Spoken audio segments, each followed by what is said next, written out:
제가 아는 선배 목사님이 한 분 계십니다. 연배는 저보다 한 대여섯 살 많으시고, 교회도 서로 자주 왕래하면서 목회에 관한 이야기도 서로 의견을 나누는 제가 가까이 지내는 선배님이 계신데, 저희 교회는 뭐 교회 이런저런 활동을 좀 많이 안 하는 교회이고, 그 교회는 이런저런 활동을 좀 많이 하는 교회입니다. 그래서 그 목사님께서 그 교회 권사님들이 열심을 다해 충성을 다한다고 자랑을 저에게 자주 하십니다. 하시는 말씀 중에 권사님들께서 토요일에 교회 오셔서 오전에 청소를 하시고, 또 오후에는 아파트 앞에 상가교회라 학생들이 자주 왔다 갔다 하니까 그 학생들이 언제든지 교회 와서 언제든지 지내고 마음껏 놀 수 있도록 먹거리, 간식거리들을 준비해 놓는데 권사님이 그걸 준비해 놓으시고, 또 주일에는 뭐 당연히 주일에 오셔서 예배를 드리시고, 오후에는 또 학생 예배와 어린이 예배가 있으니까 그 학생들과 어린이들을 위한 식사 준비도 또 권사님들께서 다 해놓으신다. 또 교회 활동이 많으니까 뭐 선교 자금을 모은다, 또 뭐 어디 봉사 활동을 한다, 그런 걸 위해서 뭐 언젠가 한 번은 돼지고기를 많이 사가지고 주물럭을 이렇게 저렇게 맛있게 조리를 해서 그거를 교인들과 아파트 상가 주변분들에게 판매를 해서 그걸로 또 선교 기금을 마련하고, 또 얼마 전 옥수수철에는 강원도에서 옥수수 1000개를 사다가 교회에서 직접 삶아서 또 성도님들에 판매하고 상가 다니는 분들에게 판매를 해서 또 기금을 마련하고, 그런저런 활동을 많이 하시고 권사님들이 아주 열심을 내신다, 그 얘기를 하세요. 그래서 제가 그 얘기를 다 듣고 있다가, 목사님 제가 한 말씀 드려도 될까요? 해보라고. 그래서 제가 이렇게 했어요. 목사님, 이제 권사님들도 나이가 계십니다. 그 연세가 되시면 집에서 남편 밥도 일주일에 한 번 차릴까 말까 하고, 자식들이 와도 손주들이 와도 대부분 나가서 사 먹는데 매주 토요일과 주일에 교회 와서 청소하고 밥을 한다는 게 너무 힘들 것입니다. 젊어서부터 교회에서 청소하고 봉사했는데 이제 권사님 연배가 되면 젊은이들에게 물려주고 가끔 큰일 치를 때나 주방에 들어가서 도와주는 정도여야 되는데, 젊은이들이 없으니 여지껏 권사님들이 애쓰시나 봅니다. 권사님들에게 봉사가 부담이 되면 안 됩니다. 게을러서가 아니라 연세가 들어서 체력이 딸리실 겁니다. 목사님이 미리 일을 좀 줄여주셔야 됩니다. 제가 선배님께 그렇게 말씀을 드렸어요. 그래도 그 목사님께서는 아니요, 우리 권사님들이 얼마나 교회를 사랑하고 교회에서 봉사하는 걸 너무 좋아하신다고. 얼마 전에 그 목사님과 함께 산회를 갔는데 목사님께서 좀 저에게 새로운 소식을 알려주셨습니다. 어느 날 권사님들이 모여서 회의를 하고 결과 보고를 하러 목양실에 찾아왔더랍니다.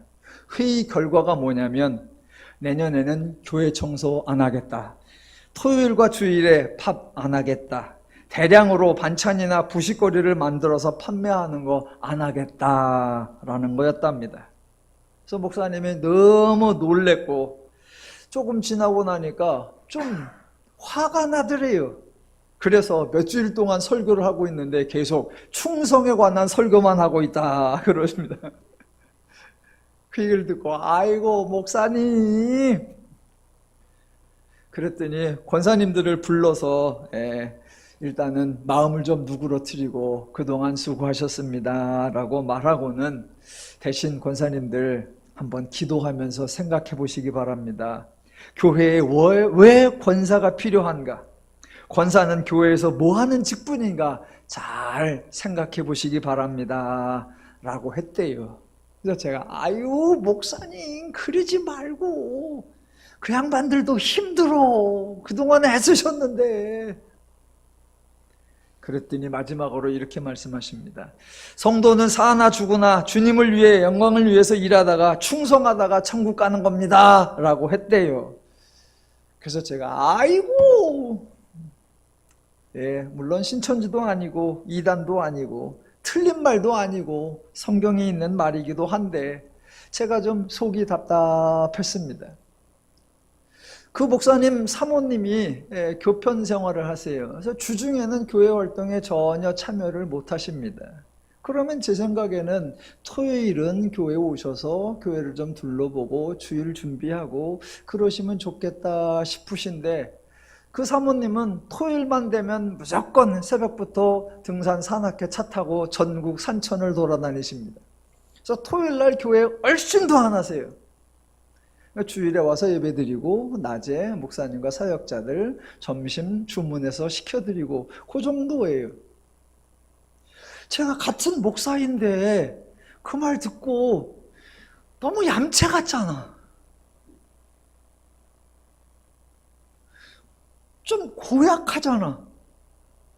아니 목사 부인이나 목사 아들이라고 해서 과도하게 교회에서 희생당하면 안 되지만 똑같은 심정으로 어느 성도나 어느 교인도 과도하게 희생당하면 안 되잖아요.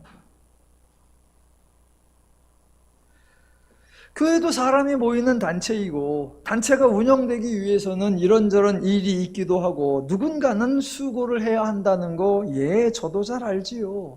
그래도 주객이 전도되면 안 됩니다. 지켜져야 할 본질과 선택할 수 있는 상황이 바뀌면 안 되죠. 기독교는 하나님이 일하시는 종교인데 어느 순간부터 인간이 일하는 종교로 변질되어 버렸습니다. 구원받기 전에는, 은혜 받기 전에는 구원받기 위해서, 은혜 받기 위해서 수고하고 노력하고 헌신해야 한다라고 말하고, 구원받은 후에는, 은혜 받은 후에는 받은 은혜를 갚아야 하기 때문에 충성해야 한다라고 말합니다.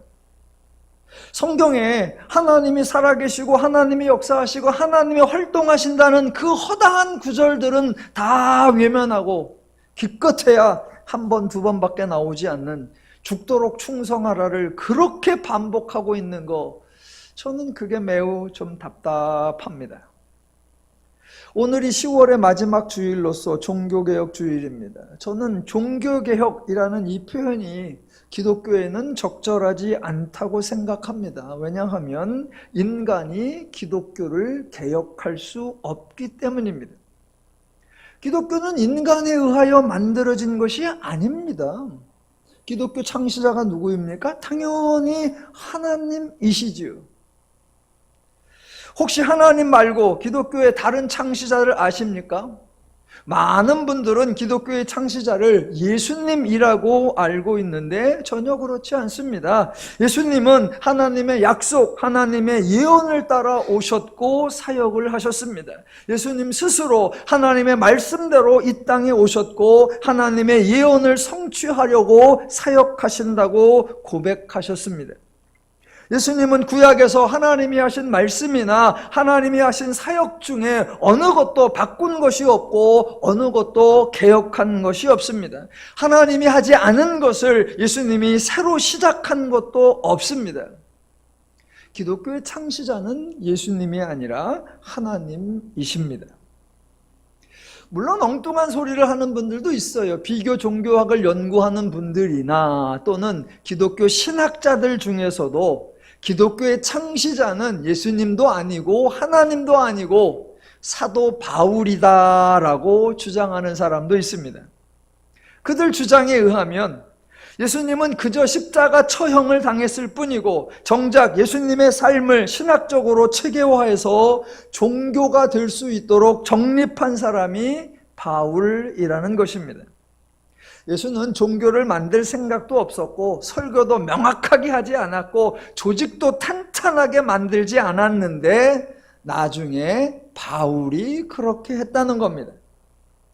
예수님은 목수 출신이라 말하는 것을 논리정연하게 하지 못했는데 바울은 당대 최고의 학자 가말리엘 밑에서 수학한 사람이라 아주 체계적인 논리를 만들었고 또 예수님은 목수니까 자영업자여서 조직 생활을 안 해봤고 조직을 구성할 줄도 모르고 조직을 운영할 줄도 몰랐다는 거예요. 그래서 예수는 제자라고 뽑은 것들이 어이없는 사람들만 12명 뽑아서 그들은 모두 배반을 했는데, 바울은 유대교라고 하는 당대 최고의 조직에 속해 있었고 또 사내들인 공의회 회원으로서 조직을 운영하는 일에도 중요한 역할을 해봤기 때문에 기독교를 조직하고 기독교를 운영할 수 있는 터를 잡았다라는 거예요.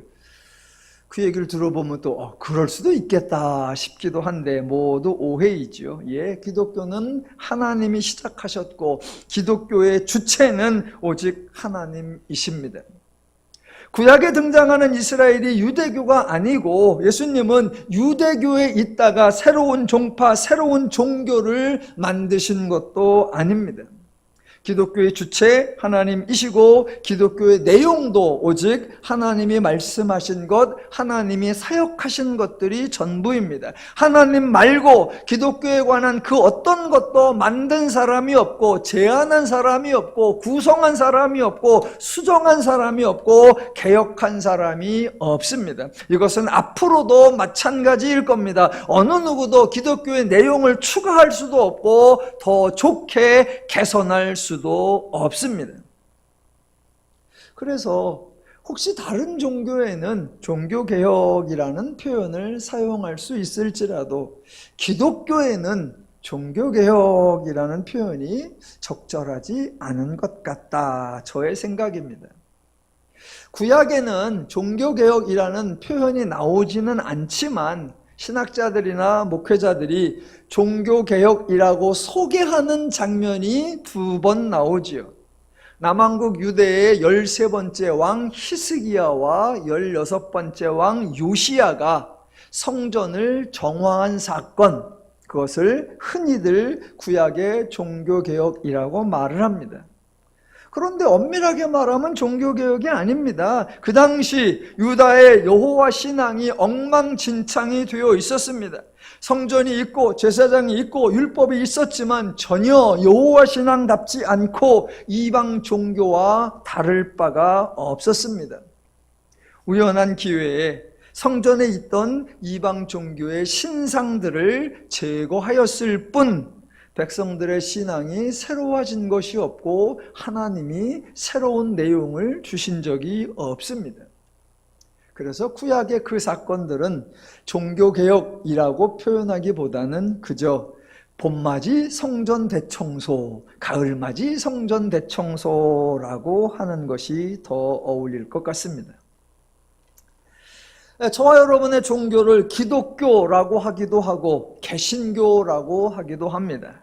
중세 카톨릭 교회가 교권을 휘어잡고 있을 때 카톨릭에 저항하고 카톨릭을 개혁했다는 의미로 개신교라고 하지요.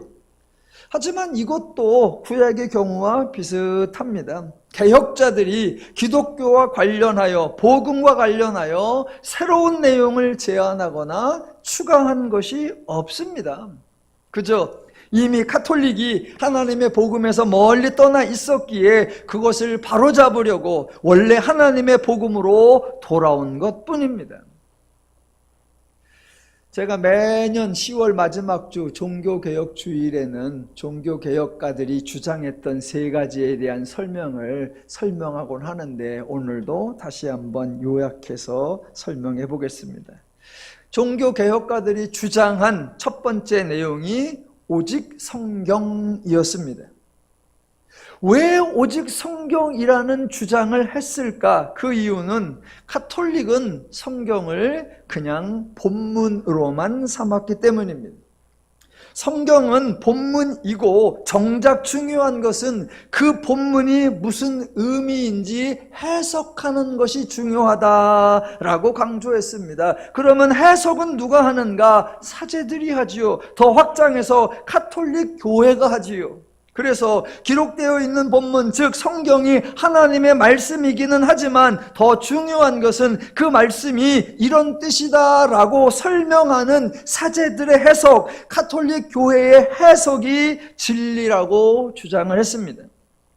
자기들이 하나님의 말씀, 진리 아래에 있는 것이 아니라 자기들이 해석하고 자기들이 결정하니까 자기들이 진리 위에 있었던 겁니다.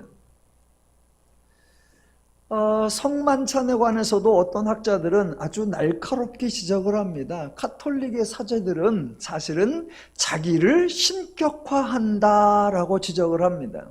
왜 그러냐면 여기 포도주와 빵이 있습니다. 그럼 가톨릭에서는 사제가 그것을 놓고 축사하면 그것이 실제 예수님의 살과 실제 예수님의 피로 변한다라는 화채설을 주장합니다. 그러니까 그저 물이요 포도주였고 빵이었는데 사제가 안수해서 그것을 예수님의, 즉 하나님의 살과 피로 만들어내는 능력이 있으니까 그들은 신적인 존재다라고 자기들을 높이고 있다라는 거예요. 그래서 심지어 가톨릭에서는 성도들끼리만 모이면 그것은 모임이라고 하지를 못하지요. 거기에 사제가 있어야만 그것이 성도들의 모임이고 교회다라고 인정을 받을 정도입니다.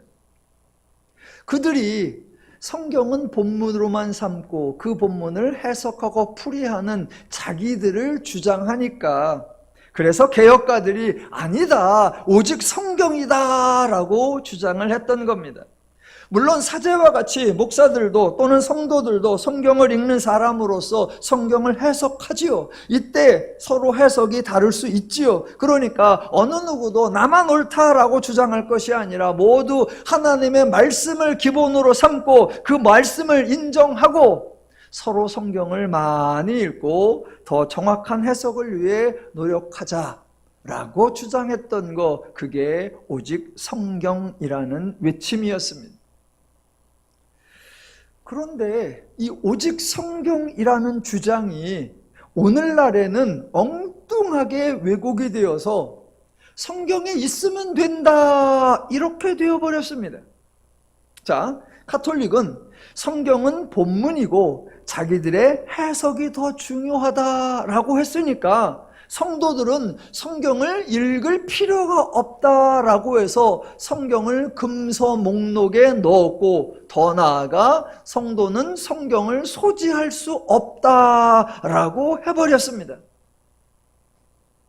그런데 오늘날 개신교는 정반대로 그냥 성경에 있으면 그것으로 족하다 이렇게 되어버렸습니다. 성경에 써 있으면 그냥 써 있는 대로 하면 되지 왜 해석을 하고 왜 토론을 하냐, 따지지 말고 있는 대로 하자.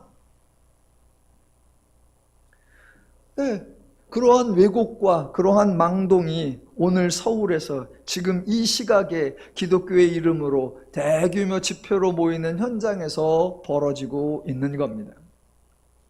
자, 개혁가들의 두 번째 주장이 오직 믿음이었습니다. 지난주에 언급한 것처럼 성경이 말하는 믿음, 구약에는 등장하지 않다가 복음서에서 예수님이 사용하기 시작하는 용어 믿음, 이 믿음은 인간으로는 할 수 없는 것을 하나님이 하신다라는 의미였습니다.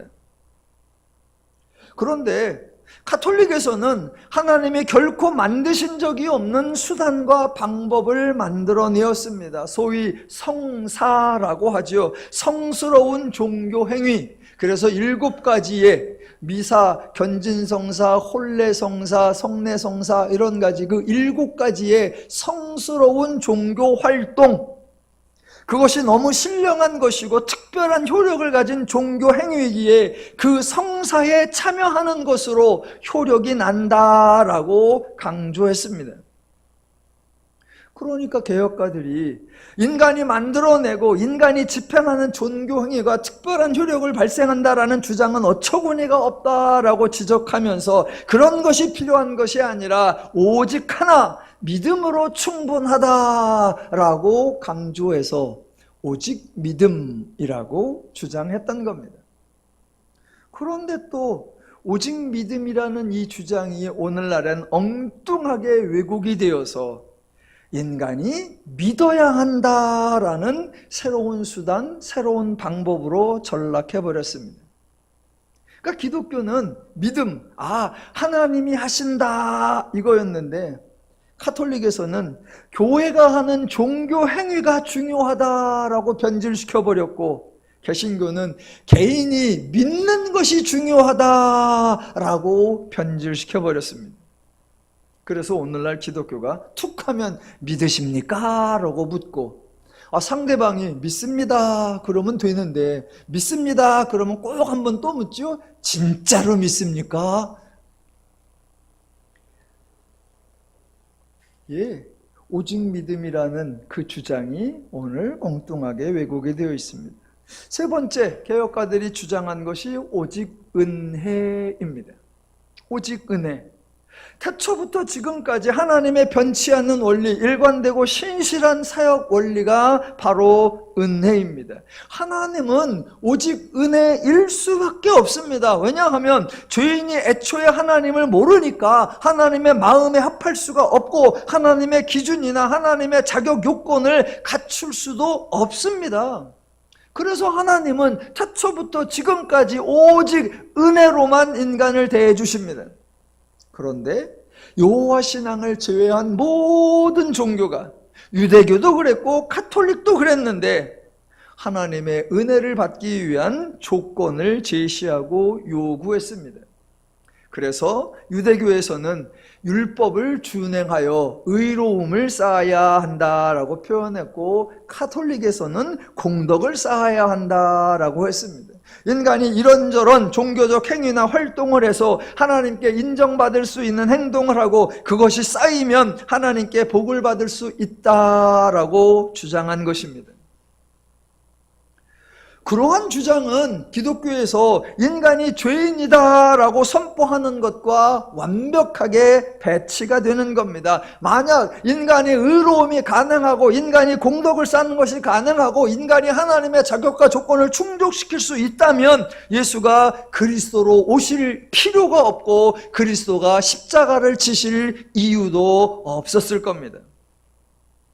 그래서 가톨릭의 그 엉뚱한 종교 행위를 지적하면서 개혁가들이, 인간은 공덕을 쌓을 수 없고 누군가의 공덕을 나누어 가질 수도 없고 오직 하나님의 은혜로만 가능하다라고 오직 은혜를 주장했던 겁니다. 그런데 오늘날 기독교에서는 오직 은혜가 또 변질되어 버리죠. 그래서 유대교가 했던 것처럼, 가톨릭이 했던 것처럼, 모든 종교들이 하고 있는 것처럼 똑같아져 버렸습니다. 그게 뭐예요? 은혜. 그러면 은혜 받기 전에는 은혜 받을 일을 해야 한다라고 말하고, 은혜 받은 뒤에는 은혜를 갚아야 한다. 인간 중에 가장 못된 인간이 배은망덕, 받은 은혜를 잊는 것이다. 그러니 은혜 받았으면 은혜를 갚아라 라고 희생과 헌신과 충성을 말합니다. 아니요. 은혜는 말 그대로 은혜입니다. 은혜는 전적인 하나님의 선물입니다. 그래서 은혜 받기 전에 무슨 일을 하면 은혜가 아닌 것이 되고, 은혜 받고 나서 갚으면 그것도 은혜를 은혜 아닌 것으로 만드는 겁니다. 은혜는 그냥 받는 것이고, 받은 후에는 그냥 누리며 살면 되는 겁니다. 기독교는 일하는 종교가 아니라 사는 종교이고, 기독교는 수고해서 상 받는 종교가 아니라 은혜 받아서 즐겁고 행복하고 신나게 살면 되는 종교입니다. 개혁가들이 강조한 세 가지, 오직 성경, 오직 믿음, 오직 은혜, 이 세 가지는 공통적으로 한 가지를 거부한 거예요. 뭘 거부했느냐? 인간이 무엇을 해야 한다, 인간의 자격이나 조건, 그것을 거부한 거예요. 그걸 다른 표현으로 하면 오직 성경, 오직 믿음, 오직 은혜는 공통적으로 한 가지를 강조한 겁니다. 무엇을 강조한 겁니까? 하나님이 하신다라는 거예요. 그래서 하나님이 하신다, 이게 기독교고, 이 소식을 기쁜 소식, 복음이라고 하는 것입니다. 이러한 하나님의 원리, 이러한 하나님의 사역 방식의 근거에서 지난주에 히브리서 5장 7절로 10절에 대해서 설명을 했던 것입니다. 조심스럽게 그냥 써 있는 대로만 본다면 히브리서 5장 7절로 10절이 오해가 될 소지가 많습니다. 마치 예수가 이 땅에 있을 때에 행한 행동들, 종교적 활동에 근거해서 하나님께 올려드렸고, 그래서 하나님께 응답하심을 받았고, 그래서 구원자로 인정받았고, 그래서 멜기세덱의 반차를 따른 대제사장이라 칭함을 받은 것처럼 여겨집니다. 전혀 그렇지 않습니다. 예수님이 그런 행동을 했기 때문에 그런 대접을 받았고, 예수님이 그런 활동을 했기 때문에 그런 응답을 받았다. 그래서 인간의 행동에 근거하여 그런 결과가 났다라고 하는 방식, 하나님의 방식이 아닙니다. 종종 많은 분들이 예수님의 사역 그러면 예수님을 좀 안쓰럽게 봐요. 그리고 예수님의 생애를 조마조마하게 봐요. 아이고, 예수님이 잘 하셔야 될 텐데, 예수님이 하나님의 기준에 맞아야 될 텐데, 예수님이 하나님을 기쁘시게 해야 될 텐데, 예수님이 진짜로 인정을 받을 수 있을까 마음을 졸이십니다. 아니요, 그런 고민, 그런 염려, 그런 걱정을 하는 것이 아닙니다. 예수님에 대해서도 그런 염려를 할 게 없고, 저와 여러분에 대해서도 그런 염려를 하지 않아도 됩니다. 기독교는 하나님이 먼저 존재를 만들어주는 종교라고 했습니다. 하나님이 먼저 예수를 아들로, 예수를 그리스도로 강림하게 하는 것입니다. 그래서 아들이기에, 그리스도이기에 아름다운 삶, 그리스도다운 사역을 행하시는 겁니다. 성도도 마찬가지, 하나님이 먼저 새로운 피조물 성도로 변화시켜 주시는 겁니다. 하나님이 너는 성도다라고 선포해 주시는 거예요. 그때부터 성도는 성도답게 살아가면 되는 겁니다. 혹시 성도다운 모습이 부족하면 어떻게 합니까? 예, 하나님이 도와주시는 거예요. 심지어는 성도임에도 불구하고 죄인만도 못하게 살아간다면 그러면 어떻게 합니까? 예, 하나님이 더더욱 큰 은혜를 주시는 겁니다. 여러분, 내가 성도답게 살아가느냐 못 살아가느냐, 그거 내가 고민할 것이 아니라 하나님이 나보다 더 많이 관심을 가지시는 거예요. 내가 성도답게 살아가려고 애쓰는 것보다 하나님이 나를 성도답게 만들려고 하나님이 더 열심을 내시는 겁니다. 그래서 성도다운가, 내가 하나님의 기준에 맞는가, 내가 하나님을 기쁘시게 하는가, 그래서 예수님 오시는 날 내가 들림받을 수 있는가, 내가 천국 갈 수 있는가, 이런 걱정은 하는 게 아니에요. 아, 나는 성도다, 하나님이 나를 성도라고 선포했으니 나는 성도다, 내 부족함이 있으면 하나님이 또 은혜를 주실 것이고, 내 연약함이 있으면 하나님이 또 은혜를 주실 것이다. 예, 그 하나님으로 인해 평안하시고, 그 하나님으로 인해 담대하시고, 그 하나님으로 인해 자유하시기를 주님의 이름으로 축원합니다. 예, 이게 기독교입니다. 지난주에 이 설교를 하고 조금 곰곰이 생각을 해봤어요. 혹시 성도님들 중에 억울해 하시는 분도 있을 수 있겠다. 왜? 히브리서 5장 7절로 10절을 여러분이 쓴 게 아니잖아요. 여러분이 번역한 것도 아니잖아요. 여러분이 작정을 하고 본문을 오해하거나 왜곡하는 것도 아니잖아요. 그저 성경을 읽어보면 지금 기록된 대로라고 하면 좀 오해될 만하게 기록되어 있습니다. 여러분이 오해하거나 여러분이 왜곡한다고 지적하는 게 아니니까 너무 억울해하지 마시고요. 자, 지금 5절로 7절까지 본문이 있는데 이 본문을 잘 풀어야 합니다. 본문은 이미 기록되어 있고 이 본문을 수정하거나 변경할 수는 없죠. 제가 종종 본문을 바꾸지는 않지만 다른 번역본을 소개하거나 또는 번역을 새롭게 제안하는 경우가 있죠. 오늘도 본문은 손대지 않으면서 기독교의 원리가 왜곡되지 않도록, 존재의 원리가 변질되지 않도록 이게 무슨 의미인가 조금만 상고해 보도록 하겠습니다. 자, 히브리서 1장에서 강조하는 대로 예수님은 하나님의 아들이십니다. 또 히브리서 2장에서 강조하는 대로 예수님은 만물을 그 발 아래 복종하게 하신 존귀함을 가지신 아들이십니다. 그런데 이 아들이 세상의 모든 죄적인 존재들이 하는 행동과는 전혀 다른 행동, 즉 거룩한 행동을 하십니다. 그게 2장 14절이었습니다. 자녀들은 혈과 육에 속하였음에 그도 또한 같은 모양으로 혈과 육을 지니심은, 그리고 오늘 본문 5장 7절 맨 앞에 그는 육체에 계실 때에입니다. 예, 이게 기독교의 거룩함이고 이게 하나님의 거룩함이고 이게 아들의 거룩함, 즉 세상과 다른 점입니다. 세상의 모든 존재는 상대를 누르고 올라서려고 합니다. 그런데 하나님의 아들은 모든 권세를 내려놓고 도리어 혈과 육을 입은 자녀들과 같은 모양을 함께 지니십니다. 왜요? 자녀들을 구원하기 위해서.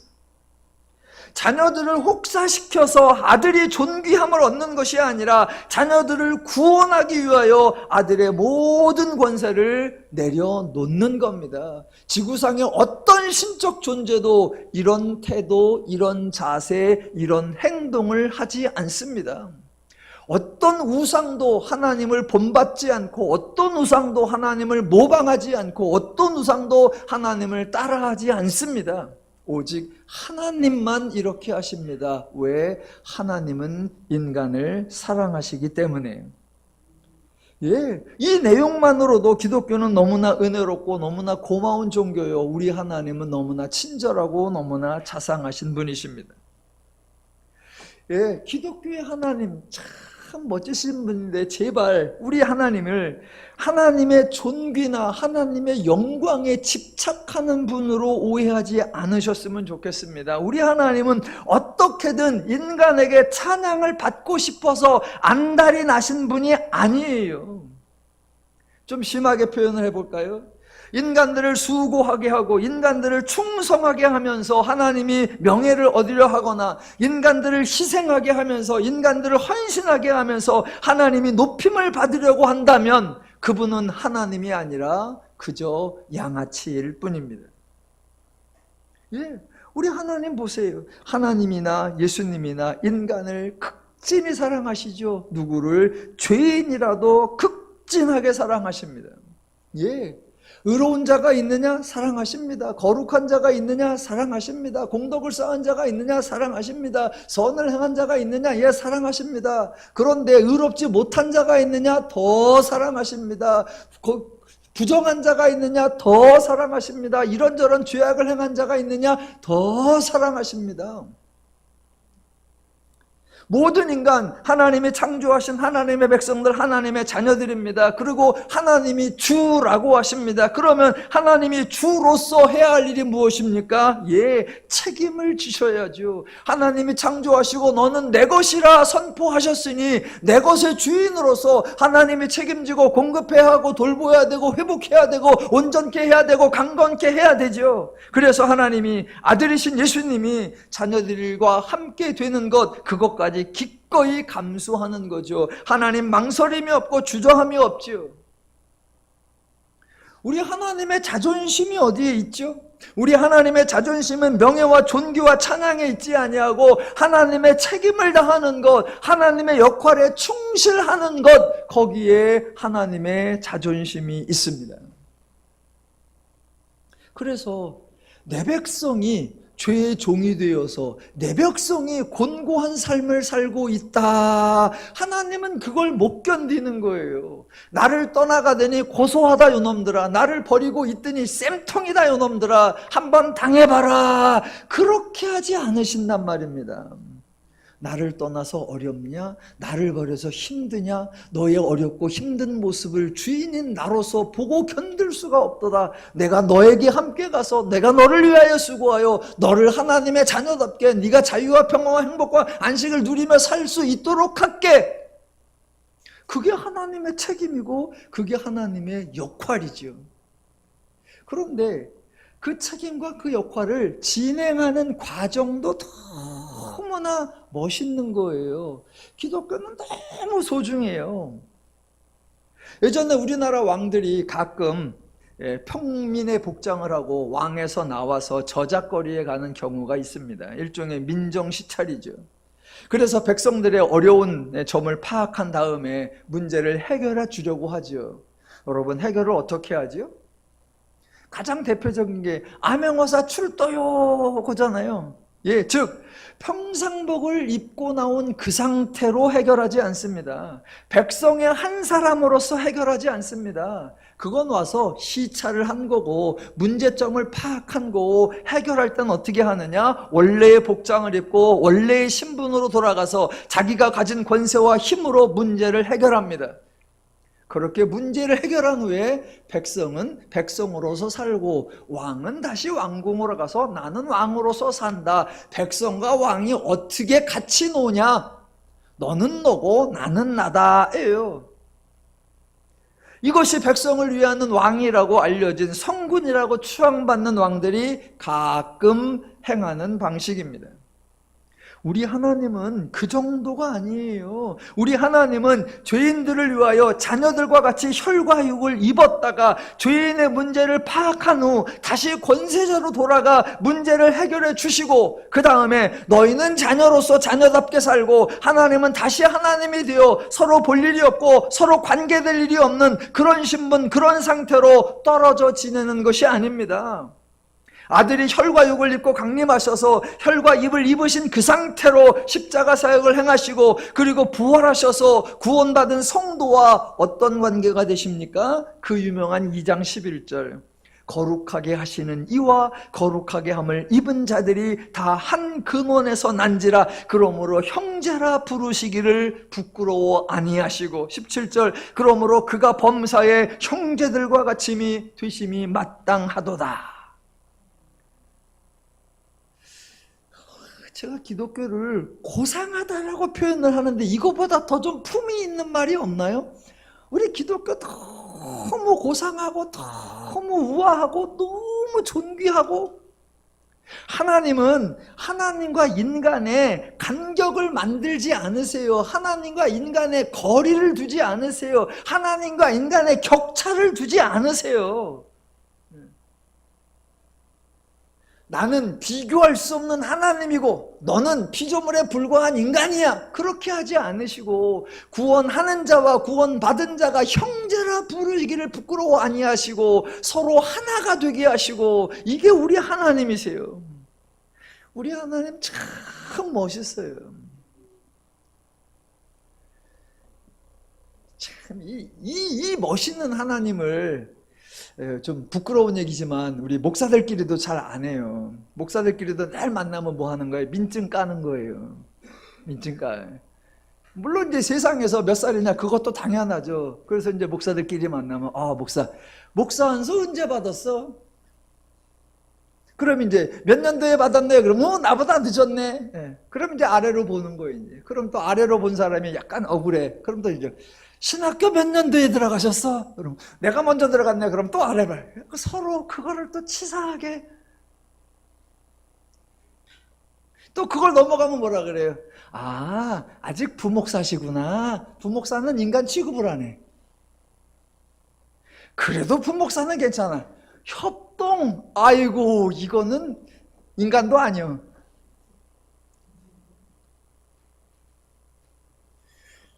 여러분, 목사 세계도 엄청 치사하다. 또 이제 그런 거 말고 또 실제로 이런 것도 뭐 있냐면, 어느 교회 계세요? 예, 누린교회 계십니다. 그럼 꼭 그 다음에 물어봐. 개척하셨어요? 부임하셨어요? 부임한 것들은 그건 또 취급을 안 쳐. 그래서 개척해서 처음부터 생고생을 해가면서 그런 사람을 목사로 치지, 어디 남의 다 해놓은 교회에 실적 와가지고 부임한 것이 뭐 목사라고 같이. 여러분, 그 알약맞은 안수 몇 회 먼저 받았네, 그 알약맞은 신학교 몇 회 먼저 갔네, 그 알약맞은 그거 갖고도 차별화를 만들고 같은 밥상에 못 앉고 그러는데, 우리 하나님은 어떻게 하신다고요? 그가 자녀들과 같이 혈과 육을 입으시고 그들과 함께 되시고 구원하신 다음에는 형제라 부르시기를 부끄러워하지 아니하시고. 우리 하나님 정말 멋있어요. 이 지구상의 모든 불편한 관계와 이 지구상의 모든 이 껄끄러운 것을 싹 해소할 수 있는 유일한 방법은 하나님의 마음을 갖는 거, 하나님의 심정을 갖는 거, 하나님의 원리로 행동하는 거, 이거예요. 저와 여러분 주변에 널렸잖아요. 널렸잖아. 제가 운동을 할 때 배드민턴을 합니다. 그럼 배드민턴이라도 똑 앞에 들고 가면 뭘 물어본다? 몇 급이셔? 몇 급이셔? 초심자 그러면 갑자기 들어가. 왜 안 치겠다는 거지? 그러다가 이제 좀 B급이나 A급 오면 다 나와. 같이 한번 치려고. 치사하기가 씨. 제가 딱 갑니다. 운동하려고 가는데 어머 새로운 사람이 와. 그럼 나도 안 쳐. 치사하기가. 그러지 않으려고 무지하게 애를 씁니다. 무지하게 애를 써요. 그래서 초보자들이 오면 가서 늘 쳐주고 늘 쳐주고. 이런 사소한 얘기가 아니라 우리 하나님의 그 원리, 우리 하나님의 그 방법, 우리 하나님이 우리를 대해주는 그 태도, 그것을 본받자라는 겁니다. 자, 그래서 그렇게 하나님이 육체를 입으셨다라고 했는데 이제 예수님이 육체를 입으셨을 때 행한 일 7절을 한번 볼게요. 그는 육체에 계실 때에 자기를 죽음에서 능히 구원하실 이에게 심한 통곡과 눈물로 간구와 소원을 올렸고 그의 경건하심으로 말미암아 들으심을 얻었느니라. 여러분, 이런 일이 있었어요? 예수님이 이런 일을 하셨어요? 복음서에 의하면 예수님이 눈물을 흘리신 적이 2번 있습니다. 한 번은 나사로의 집에 가셔서 나사로가 죽었는데 그 누이들이 마리아와 마르다가 예수님께서 얘는 살아날 거다 그래도 아이고 나중에요. 그리고 계속 울며 대성통곡하고 장례식을 치르고 있으니까 예수님이 그때 눈물을 흘리셨다라는 장면이 나오고, 또 한 번은 예루살렘을 보시면서 암탉이 자기 새끼를 품는 것처럼 하나님이 얼마나 죄인들을 품으시는데 백성들이 그것을 이해하지 못하니까 예루살렘을 보면서 우셨다라는 장면이 나옵니다. 여러분, 그걸 보고 지금 심한 통곡과 눈물로 간구와 호소를 했다라고 한 걸까요? 아닌 것 같습니다. 아마도 대부분의 성도님들은 예수님이 잡히시기 전날에 기도하시면서 땀방울이 핏방울이 되는 것처럼 기도하셨던 그 장면과 십자가에 매달리셨을 때에 엘리 엘리 라마 사박다니, 즉 나의 하나님 어찌하여 나를 버리셨나이까 라고 부르짖은 것을 떠올리실 겁니다. 그런데 제가 예전에 설명을 드린 적이 있죠. 그것은 예수님이 너무 십자가 사역을 힘들어하면서 죽음을 두려워하면서 하나님께 버림받는 것에 대한 공포 때문에 절규하는 것이 아니다라고 했습니다. 혹시 못 들으신 분이 계실 것 같아서 아주 간단하게만 설명을 드리자면, 십자가 처형이라는 것이 사람을 십자가에 매달고요. 그래서 여기에 못자국을 치면 이제 피가 떨어지는 거예요. 그래서 피가 쭉 빠져가지고 사람을 말려 죽이는 거예요. 그래서 평균적으로 십자가를 매달면 한 9시간 정도가 되면은 사람이 목숨이 끊어져요. 예수님의 경우는 채찍으로 맞았고 창으로 허리를 찔려서 많은 피를 흘렸기에 성경의 기록에 의하면 6시간 정도가 걸렸습니다. 만약 예수님의 십자가 사역을 두려워했다면 십자가에 매달리자마자 막 울부짖었어야 합니다. 아니, 하나님 진짜 저를 버리시는 거예요? 진짜 저를 죽게 하는 거예요? 진짜 십자가에서 이 험한 꼴을 당하게 하는 거예요? 와, 이대로 죽는 건가? 하나님 어찌하여 나를 버리시나이까? 라고 발광하듯 십자가에 달리셨을 때 그 소리를 하셨다면, 아, 예수님도 무서우셨구나, 예수님도 힘드셨구나 라고 동정할 수 있습니다. 하지만 예수님은 십자가에 매달려 있는 내내 아무 말씀도 하지 않으셨습니다. 물론 십자가에서 총 7마디 말씀을 하셨는데 십자가에서 6시간 걸리는데 한 6시간 거의 다, 제 생각으로는 한 5시 50분 동안, 5시간 50분 동안 딴 말씀 없으시고 잘 계셨어요. 그러다가 죽기 바로 직전에 엘리 엘리 라마 사박다니라고 말씀하시고, 성경에 의하면 그 말씀을 하시고 영혼이 떠나가시더라라고 합니다. 그러니까 십자가 사역을 두려워하거나 죽음이 무서워서 심한 통곡과 눈물로 간구와 호소를 올리신 것이 아닙니다. 예수님은 십자가 사역을 하러 오신 분이기에 죽지 않는 것이 하나님께 버림을 갖는 겁니다. 그런데 5시간을 매달려 있어도 5시간 50분을 매달려 있어도 죽지 않으니까 그때 예수님이 하나님께 호소하는 거예요. 하나님, 나를 버리시는 겁니까? 나는 죽으러 왔는데 죽어야 하나님의 뜻이 성취되는 거고 죽어야 예언이 이루어지는데 하나님이 저를 버리시는 거예요? 하나님이 저를 포기하시는 거예요? 하나님의 예언을 이루지 않으실 거예요? 라고 호소한 거예요. 그랬더니 하나님께서 아니지, 내가 너를 버리지 않는다. 내가 너에게 예언된 사역을 다 이루겠다. 너는 죽기로 했으니 너는 죽도록 하겠다 라고 응답하시죠. 그래서 엘리 라마 사박다니 하신 직후에 죽임을 당하신 거죠. 죽임을 당하셔야 버림을 받지 않는 거예요. 예수님은 자신의 사역 때문에 힘들어하신 적이 없고 망설이신 적이 없고 주저하신 적이 없고 피하신 적이 없습니다. 당연히 예수님이 사역 때문에 심한 통곡과 눈물로 간구와 소원을 올린 것이 아닙니다. 그러면 히브리서 기자가 왜 이런 표현을 썼을까? 중요한 것은 육체로 계실 때에입니다. 어느 한 순간이나 어느 한 사건이 아니라 육체로 계실 때에, 즉 예수의 모든 생애 전체에 해당하는 겁니다. 예수님이 안타까워하시고 예수님이 민망해하시고 예수님이 속상해한 것이 무엇이고 누구를 위한 것 때문입니까? 모두 죄인들을 위한 겁니다. 예수님은 예신이 혈과 육을 입으시고 육체로 고하실 때에 죄인들을 보시면서 죄에 사로잡혀 있는 것을 안타까워하셨고 예수님의 사역을 이해하지 못하는 것을 안타까워하셨습니다.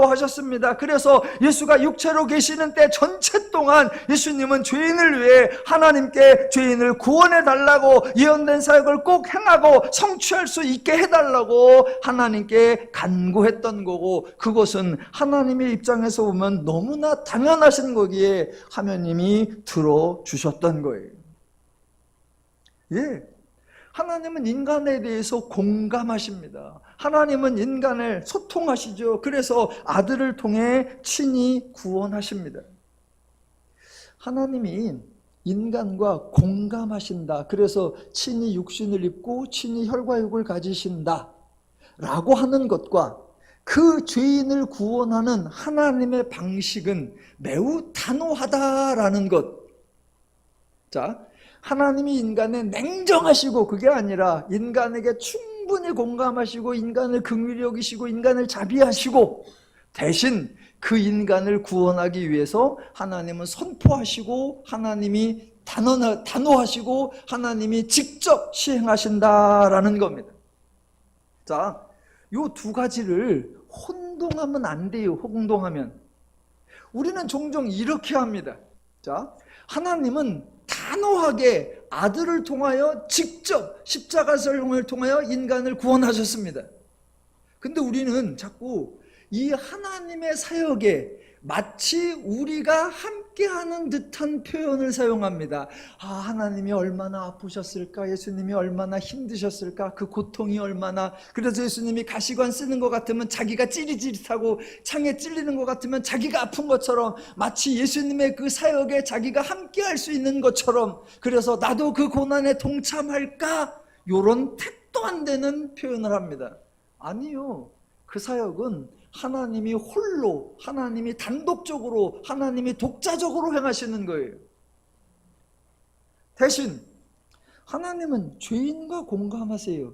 죄인의 몸을 입으세요. 그런데 우리는 어떻게 하냐면 그 고통에는 참여하는 것처럼 표현을 하고, 정작 하나님과 우리의 관계에 대해서는 그분은 만왕의 양이시고 그분은 거룩하신 분이라 그분은 하늘에 계시고 우리는 육신에 불과하고 우리는 비참한 피조물에 불과하니까 우리는 이 땅에 있다라고 해서 하나님은 하늘로 올려드리고 우리는 이 땅에 있어요. 성경은 반대라니까요. 우리의 연약함 때문에 하나님이 우리와 공감하시고 우리와 함께 하시고, 대신 그 사역은 하나님이 혼자 행하시고, 근데 우리는 가끔 그 사역을 내가 거둘 수 있는 것처럼 생각하고 하나님은 높이 계시고 나는 낮게 있다라고 벌려요. 아니요, 아니요, 아니요, 아니요, 아니요. 하나님이 우리와 공감해 주시고, 공감하니까 너도 거들어라가 아니라 공감해 주시고, 너희를 위하여 내가 혼자, 내가 직접, 내가 너희의 문제를 해결해 줄게 라고 선포해 주시는 거예요.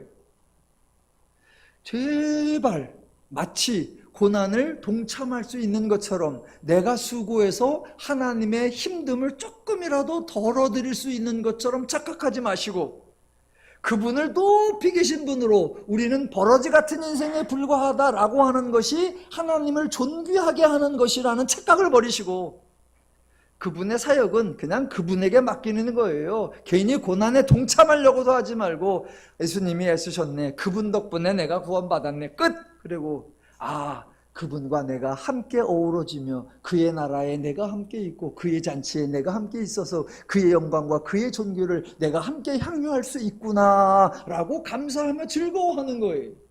이게 기독교예요. 자, 마지막으로 9절과 10절.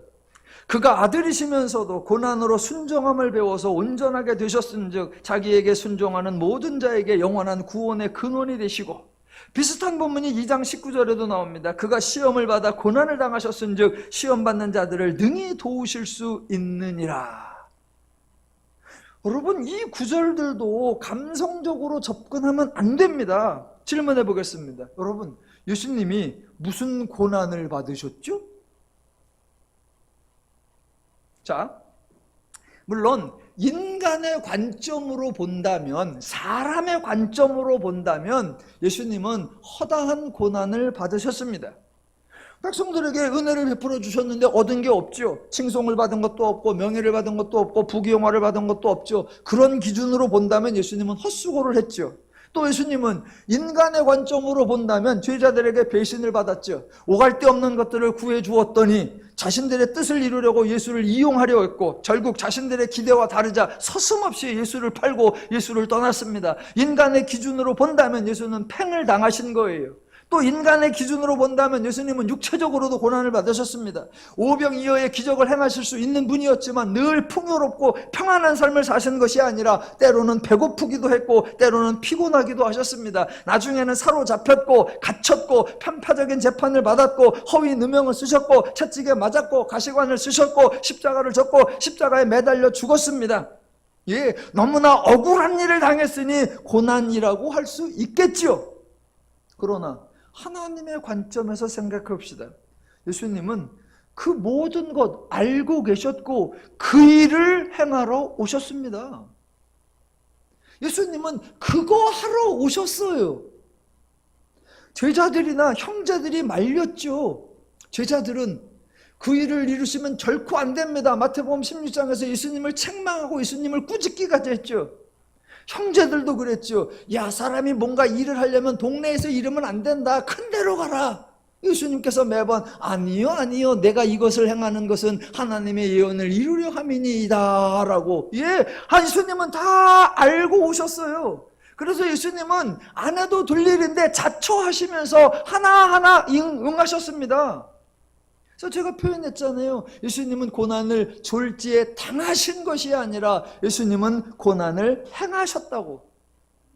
그래서 하나하나 그런 일이 벌어질 때마다 이번에도 재수없네, 이것도 뜻밖이야, 이것도 예상밖이야가 아니라 오케이 그렇지, 아싸, 에스, 땡큐. 그러니까 예수님은 고난을 행하러 오셨기 때문에 매번 응답한 거고 매단 성취한 거죠. 그래서 예수님의 삶은 형통한 삶이었죠. 죄인의 관점으로는 고난이라고 표현할 수 있지만 하나님의 관점으로서는 형통한 삶이었어요. 그래서 십자가에 죽으실 때 뭐라고 합니까? 여기까지인가 보라고 하지 아니하시고 다 이루었다 라고 하시잖아요. 자, 그래서 본문 8절에 나오는 받으신 고난으로 순종함을 배워서, 이런 표현은 예수님이 공생애를 살면서 어떤 일을 겪었다라는 것을 의미하는 것이 아니라 공생애 자체, 혈과 육을 지니신 것 자체, 육체로 계신 것 자체를 의미하는 겁니다. 하나님이 혈과 육을 입으신 것 자체를 고난이라고, 육체에 계심으로 순종함을 배우신 것이라고 하는 거예요. 어떤 행동, 어떤 경험을 통해서 순종을 배웠다는 의미가 아니라 혈과 육 교육을 입으신 존재가 되므로 인간의 어떤 처지에 있는지를 아시고 인간이 죄에게 어떤 미혹을 당하고 어떤 시험을 당하고 어떤 결과를 당하고 있는지를 다 아시고 그래서 기꺼이 죄인들에게 공감해 주시고 죄인들의 구원자가 되어 주셨다라는 겁니다. 그런데 이 8절을 자꾸 오해를 해서 엉뚱한 설교를 한단 말입니다. 뭐라고 한다? 하나님이 우리에게 고난을 주시고 그래서 우리는 고난을 통해서 하나님을 배우게 된다. 여러분, 아들이시면서도 고난을 통해서 순종함을 배웠습니다. 그런데 우리가 어떻게 고난을 안 당합니까? 하나님은 우리를 강하게, 우리를 성숙하게, 우리를 튼튼하게 하기 위해서 우리를 고난의 길로, 우리를 시련의 길로, 우리를 역경의 길로 갈고 가시는 거예요. 여러분이 고난 당하시면 이거는 하나님의 축복을 주시려고 하는구나, 그렇게 받아주시면 됩니다. 뻥. 아니요. 하도 많이 해서 이제 그만할게요. 하나님은 인간에게 고난을 주지 않으십니다. 시험에 보기 위해서도 고난을 주지 않으시고 강하게 키우기 위해서도 고난을 주지 않으십니다. 왜냐하면 고난을 통해 배울 것이 없기 때문이에요. 제가 하나님이 죄인에게 징계를 하지 않는다라고 말씀드렸습니다. 왜요? 징계를 통해 배우지 못하기 때문입니다. 여러분, 죄인이 모르는 게 뭡니까? 하나님이고 죄인이 배우고 알아야 하는 게 무엇입니까? 하나님입니다. 그런데 육체적 고난으로 하나님을 배울 수 있습니까? 물질적 고난으로 하나님을 배울 수 있습니까? 사회적 고난으로 하나님의 성품을 경험할 수 있습니까? 없습니다. 그래서 성경 뒤져보십시오. 하나님의 계시 사역을 위해 인간을 시련과 역경과 고난으로 끌고 간 적이 있는가? 없죠. 하나님을 알게 하기 위해서는 무엇을 주셔야 된다? 계시. 그 계시를 위하여 하나님은 지속적으로 은혜 사건을 주시는 거죠. 인간이 어려울 때, 인간이 약할 때, 인간이 힘들 때, 인간이 고난받을 때, 인간이 시험 들었을 때 그때 하나님이 개입하셔서 은혜를 주시고 문제를 해결해 주시고 구출해 주시고 도우시고 공급하시고 인도하시고 돌보셔서 하나님은 내 편이시구나, 하나님은 나를 위해 일하시는구나, 하나님은 나를 위해 수고하시는구나, 하나님은 나를 책임지시는구나, 그 하나님은 온유하구나, 그 하나님은 인자하구나, 그 하나님은 성실하구나, 그 하나님은 충성스럽구나. 그 하나님을 알게 하기 위하여 하나님이 수고하고 하나님이 고난을 당할지언정 언제 우리에게 고난을 주어서 고난을 통하여 하나님의 순종함을 배우게 합니까? 없습니다. 물론 인간적으로 어려움을 당하고 있는 분들을 위로하기 위해서 하나님은 이 고난을 통해 당신에게 큰 은혜를 주실 겁니다 라고 말할 수는 있죠. 이미 고난을 당하고 있어, 이미 어려움을 겪고 있어. 그런 분들에게 하나님이 개입하셔서 치유를 주셔서 회복을 주셔서 하나님을 더 잘 섬길 수 있도록 할 겁니다. 그건 가능해요. 그런데 하나님이 여러분을 성숙시키기 위해서 여러분을 고난으로, 여러분을 성장시키기 위해서 여러분을 시련으로 인도하실 겁니다. 아니요, 그런 말은 없습니다. 성도에게 고난이 필수라고 말하면 안 되고 고난을 통해서 하나님을 배울 수 있다고 말하면 안 됩니다. 기독교가 세상의 원리와 다르다는 것, 기독교가 죄의 원리와 다르다는 것을 꼭 기억하시면 좋겠습니다. 하나님을 위해 가시밭길을 가지 마시고 하나님으로 인해 꽃길을 가시기를 주님의 이름으로 축원합니다. 기도하겠습니다.